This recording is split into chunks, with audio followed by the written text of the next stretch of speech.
ibadah puasa Ramadan. Ibadah Shaum Ramadan atau puasa Ramadan, merupakan salah satu rukun Islam yang wajib dikerjakan oleh kaum muslim. Barang siapa yang meninggalkan atau membatalkan puasa tanpa ada uzur yang dibenarkan syariat, maka sungguh besar sekali azabnya. Dalam sebuah hadis dikisahkan, dahulu pada saat Nabi Muhammad tengah tidur, beliau tiba-tiba didatangi oleh dua sosok lelaki. Lalu, kedua orang itu menarik lengan dan membawa Nabi untuk menaiki gunung yang terjal. Di saat Nabi sampai pada gelapnya gunung, tiba-tiba muncul suara jeritan yang cukup keras. Kedua lelaki itu menjelaskan bahwa suara itu adalah jeritan penghuni neraka. Di perjalanan selanjutnya, tiba-tiba terlihat ada sebuah kaum yang digantung terbalik pada pergelangan kaki mereka. Nampak mulut mereka robek dan berdarah-darah. Ternyata, kaum yang diazab itu adalah orang yang berbuka atau membatalkan puasa sebelum tiba waktu berbuka. Dikisahkan, dahulu sebelum puasa Ramadan disyariatkan, ternyata ibadah puasa sudah ada sejak zaman Nabi Adam alaihissalam. Dijelaskan dalam tafsir At-Salabi, bahwasanya dahulu Nabi Adam alaihissalam pernah melaksanakan puasa 3 hari. Puasa ini dikenal dengan nama puasa Ayyamul Bid, atau puasa hari-hari putih. Sejarahnya, dahulu ketika Nabi Adam diturunkan dari surga ke bumi, maka kulit tubuh Nabi Adam terbakar matahari hingga menyebabkan kulitnya berwarna hitam. Lalu, datanglah malaikat Jibril menemui Nabi Adam dan bertanya, "Wahai Adam, maukah bila badanmu memutih kembali?" Nabi Adam lalu menjawab, "Ya, tentu saja aku mau." Malaikat Jibril kemudian berkata, "Kau berpuasalah pada tanggal 13, 14, dan 15. Nabi Adam lantas menjalankan puasa itu. Dan ajaib, pada hari pertama puasa, sepertiga tubuh Nabi Adam memutih. Lalu di hari kedua, 2/3 tubuh Nabi Adam memutih. Dan di hari ketiga, akhirnya seluruh tubuh Nabi Adam memutih kembali. Selain itu, di dalam tafsir At-Tabari dijelaskan, bahwa Nabi Nuh alaihissalam juga pernah melaksanakan puasa Asyura. Sejarahnya, di masa Nabi Nuh alaihissalam pernah terjadi banjir bandang terdahsyat sepanjang sejarah. Nabi Nuh dan umatnya lalu menaiki kapal yang telah dibuat beserta hewan berpasang-pasang. Ketika peristiwa itu, Nabi Nuh dan penumpang kapal melaksanakan puasa. Kapal Nabi Nuh diketahui berlayar selama 6 bulan sejak bulan Rajab. Ketika masuk bulan Muharram tepatnya pada hari ke-10, kapal Nabi Nuh akhirnya berlabuh di Gunung Judi. Hari itu dikenal dengan Hari Asyura. Sebagai rasa syukur kepada Allah Subhanahu wa Ta'ala, Nabi Nuh alaihissalam lantas melakukan ibadah puasa Asyura. Ibadah ini tidak hanya dilakukan Nabi Nuh saja, tetapi beliau juga menyuruh para penumpang kapal untuk bersama-sama berpuasa Asyura. Hal ini sebagai wujud syukur atas nikmat yang diberikan Allah kepada mereka. Dikisahkan juga, bahwa ibadah puasa dahulu juga pernah dilaksanakan oleh Nabi Daud alaihissalam. Amalan ibadah puasa beliau dikenal dengan nama puasa Daud. Praktik puasa Daud yaitu puasa selang-seling, maksudnya sehari puasa sehari tidak puasa. Puasa Daud ini termasuk puasa yang paling utama di sisi Allah. Model puasa ini dianggap lebih berat karena sehari melawan nafsu sehari tidak. Nabi Muhammad bersabda, "Utama-utamanya puasa adalah puasanya saudaraku Daud, beliau puasa sehari dan berbuka sehari."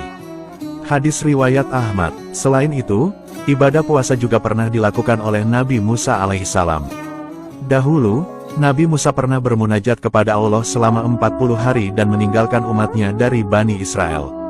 Lokasi itu berada di Gunung Tursina, yaitu tempat di mana Nabi Musa mendapat wahyu dalam kitab Taurat.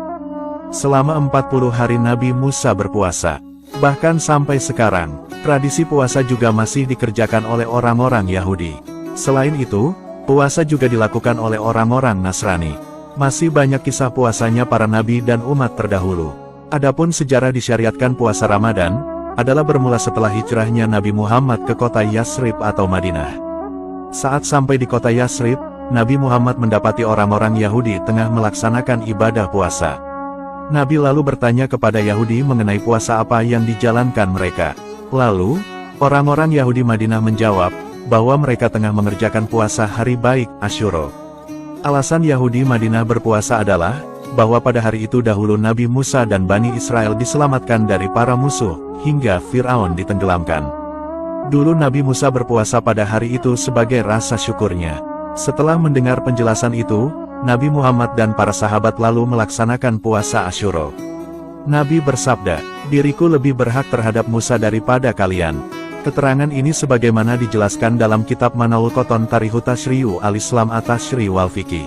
Dikisahkan, dahulu kewajiban puasa Ramadan itu turun pada bulan Sya'ban di tahun kedua Hijriyah. Allah Subhanahu wa Ta'ala menurunkan perintah kewajiban puasa Ramadan, yaitu pada surah Al-Baqarah ayat 183 hingga 185. Kewajiban puasa Ramadan sendiri tertera jelas dalam surah Al-Baqarah ayat 183.